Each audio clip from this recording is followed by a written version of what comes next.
Le Sénégal, à l'instar de certains pays africains, est riche en ressources minières. Les nouvelles découvertes de pétrole et de gaz placent ce pays dans le cercle privilégié des hubs de ressources naturelles. Mais paradoxalement, ces pays peinent à tirer suffisamment de profit de leurs ressources à cause de plusieurs facteurs, dont la mauvaise gouvernance du secteur extractif. C'est en ce sens que l'initiative pour la transparence des industries extractives ITIE apparaît comme un des mécanismes pour le renforcement de la gouvernance. Le Sénégal a adhéré à l'ITIE en 2013 et depuis lors, il a publié régulièrement ses rapports tels qu'exigés par la norme ITIE. Partie prenante du groupe multipartite, la société civile sénégalaise, à travers la coalition Publiez ce que vous payez, est en train de mettre en œuvre un projet qui vise à renforcer sa contribution effective et qualitative au processus de mise en œuvre de l'ITIE Sénégal. Publiez ce que vous payez est un réseau mondial d'organisations de la société civile qui lutte pour la transparence et la redevabilité dans les industries extractives. Depuis notre création en 2002, nous sommes aujourd'hui à plus de 700 organisations membres de par le monde. Et en ce sens, nous œuvrons pour davantage de transparence dans les différents pays où ces richesses existent. Donc, au Nigeria et au Sénégal, avec l'appui de la Fondation Ford, nous avons mis en œuvre un projet qui effectivement permet à nos membres de la société civile de contribuer de façon qualitative et effective dans la mise en œuvre de l'ITIE. Ce projet m'a permis de rejoindre la coalition Publiez ce que vous payez Sénégal en qualité de secrétaire permanente. Mes priorités ont été d'abord et surtout l'élaboration d'un plan stratégique et un code de conduite qui encadre la participation de la société civile à l'ITIE. Ensuite, une meilleure connaissance de la norme ITIE et une appropriation du protocole de la société civile à l'ITIE à travers des sessions de renforcement des capacités. Ce qui a été surtout remarquable dans le contexte de découverte de gaz et de pétrole au Sénégal, c'est d'abord la création d'une nouvelle antenne régionale à Saint-Louis avec plus de 25 organisations membres, y compris des organisations de femmes et de jeunes. L'adhésion de 6 nouvelles organisations à la coalition, la collaboration formelle avec le secrétariat technique de l'ITIE et la décentralisation des activités de Publiez ce que vous payez au niveau des antennes régionales. Avec l'appui de la Fondation Ford, le secrétariat international de Publiez ce que vous payez a mis à la disposition de la coalition nationale sénégalaise un fonds qui lui permettra d'être partie prenante à cette œuvre. Dans son rôle de veille, la société civile travaille pour exiger davantage la transparence et la redevabilité des compagnies et de l'État. Au nombre des actions entrevues, le renforcement des capacités des acteurs, mais surtout la mobilisation et la formation des communautés pour qu'elles puissent réclamer et défendre leurs droits afin que les revenus issus des ressources minérales contribuent au développement économique du pays. La société civile a un slogan très fort, c'est Publiez ce que vous payez. C'est nous qui avons impulsé quelque part la mise en place de l'ITIE pour dire toute son importance. Au Sénégal, on a commencé à en parler en 2006. On en a parlé avec des responsables en 2008 qui avaient considéré que l'ITIE était une farce de mauvais goût. Si l'ITIE était une farce de mauvais goût, en réalité, le Premier ministre et une bonne partie de son gouvernement n'allaient pas se mobiliser pour lancer aujourd'hui un rapport. Donc c'est dire que notre appel a été entendu par le gouvernement et qu'il va jouer un rôle extrêmement important. Parce que dès que tous les Sénégalais sont informés de façon claire, transparente, les mouvements de fonds qui tournent autour des ressources minérales, donc cela peut conduire à une réconciliation, à une confiance entre les populations du Sénégal, les entreprises minières, mais l'État du Sénégal. Ces préoccupations de la société civile sont reprises en écho par les autorités qui louent la synergie d'action des différentes parties prenantes. Cette publication régulière et ponctuelle des rapports ITIE par un comité regroupant les compagnies minières et pétrolières et les organisations de la société civile fournit aux citoyens des informations essentielles sur les conditions d'octroi des permis et licences, précise aussi le rôle de l'État dans le secteur extractif. L'adhésion de notre pays en 2013 à l'initiative pour la transparence dans les industries extractives traduit en effet la volonté de l'État du Sénégal d'assurer une gestion rigoureuse des ressources naturelles au profit du développement économique et social.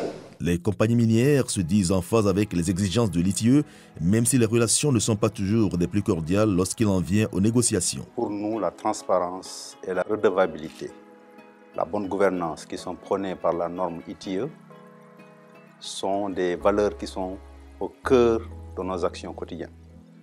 Tout ce qu'on fait en termes de contribution économique, ce qu'on paye à l'État, ce qu'on fait au profit des populations directement, ce qu'on produit, ce qu'on exporte, l'impact de notre entreprise, y compris pour l'environnement, nous voulons le porter à la connaissance tel que ça existe à l'opinion. Donc c'est très important pour nous que l'ITIE soit là et permette donc aussi de rendre accessible ces données au niveau de l'opinion, dans des termes simples, clairs, compréhensibles par la communauté sénégalaise en entier. La société civile se mobilise en vue de la transparence dans les industries extractives, surtout dans la perspective de la production du gaz et du pétrole au large du Sénégal. Pour ce faire, des rapports sont régulièrement produits, de même que des actions de plaidoyer pour mettre en lumière le niveau de gouvernance dans le secteur extractif du pays, surtout dans les zones minières à l'instar de Thiès. La spécificité de Thiès aussi, c'est que autant elle est la première région minière, mais en termes de contribution, Dakar est toujours en tête. À Thiès, nous avons 8 entreprises. Mais la contribution est très faible. Au-delà de cette contribution, l'impact aussi est très faible pour les collectivités locales et les communautés impactées. Je vais vous donner 2 exemples. Les 2 derniers rapports que nous avons produits, quand nous avions désagrégé les chiffres, pour le premier rapport, sur les 46 milliards, 97% c'était des impôts d'État et 3% seulement des impôts locaux. Pour le deuxième rapport de 2014, 86% c'est des impôts d'État et 4% seulement des impôts locaux. Mais au-delà de ça aussi, les collectivités locales avec lesquelles nous travaillons et les communautés sont toujours dans l'attente par rapport à l'impact. Les exploitations minières impactent négativement l'environnement et par ricochet les communautés riveraines qui perdent notamment leurs moyens d'existence. Des actions hardies s'imposent alors pour défendre les intérêts de ces populations qui se disent laissées pour compte dans la redistribution des dividendes des exploitations de leur sous-sol. Elles en appellent à la responsabilité sociétale des compagnies minières. Nous voulons maintenant des mesures d'accompagnement. Nous souhaiterions, vraiment surtout à l'heure où nous sommes, parce qu'on parle de la responsabilité sociétale des entreprises, mais cette responsabilité sociétale, nous la trouvons encore très petite. Nous aurions aimé que l'on applique ce qu'on appelle le contenu local, qui est pour nous plus avantageux à ce que nous pensons. Parce que toutes ces entreprises-là font ce qu'on appelle de la sous-traitance, donc ils emploient des personnes. Et moi, je demande à ce qu'au moment de déguerpir les gens, ces maudites sommes-là qu'on leur donne, si on n'arrive pas à les rassembler pour en faire des actions au niveau de l'entreprise, qu'on puisse les aider à mettre sur pied des GIE pour qu'à l'avenir, les GIE de sous-traitance avec lesquels les entreprises travaillent, pour que nous puissions faire partie de ces GIE.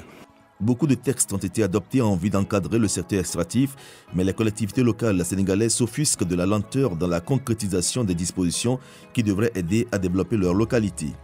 Il y a de nouvelles ressources qui viennent alimenter l'économie du pays. Il faut qu'il y ait un impact sur le plan des budgets des collectivités locales. Autrement, cela n'aurait aucun sens d'exploiter de nouvelles ressources au profit de l'économie et du développement du pays sans un impact réel sur l'économie locale. Fort de ces constats préoccupants, la société civile réclame une meilleure représentativité au sein des cercles de décision afin de défendre les intérêts des communautés. Selon les dispositions légales et réglementaires, l'État est toujours actionnaire donc, dans le capital des entreprises minières. Ça veut dire directement qu'il y a un partenariat entre l'État et les entreprises minières. Donc, qui est là maintenant pour assurer la transparence? Qui est là pour assurer l'intérêt du peuple? Qui est là pour assurer l'intérêt des communautés? Je pense que ce ne serait personne si ce n'est pas la société civile. Si vous regardez le cas du Sénégal, sur 55 membres du comité, donc il n'y a que 6 représentants de la société civile. Et nous pensons qu'en termes de démocratie et de mécanisme de prise de décision, si véritablement on doit passer aux voix, donc ça veut dire que les préoccupations de la société civile peuvent ne pas être prises en compte. Du chemin reste encore à faire, mais les responsables nationaux de l'ITIE se veulent optimistes pour l'avenir. le Comité national veille à la publication régulière de toutes les recettes tirées de l'exploitation des industries extractives, ainsi que de tous les versements faits à l'État par les sociétés parties prenantes dans le périmètre d'ITIE sur le territoire national. Malgré le retard constaté dans le démarrage du projet, nous avons réussi quand même à réaliser 23 activités, dont des sessions de renforcement de capacité, des forats communautaires, des visites d'échange et des panels, entre autres. Ce projet a couvert 7 régions minières du Sénégal et a touché au moins 1500 personnes, particulièrement les jeunes et les femmes. Ce projet a permis d'accroître le débat public sur la gouvernance du secteur des industries extractives à travers des médias et des forats communautaires. Le respect de l'initiative pour la transparence dans les industries extractives et d'autres normes de gouvernance devrait aider à changer le profil économique du Sénégal et contribuer ainsi à lutter efficacement contre la pauvreté.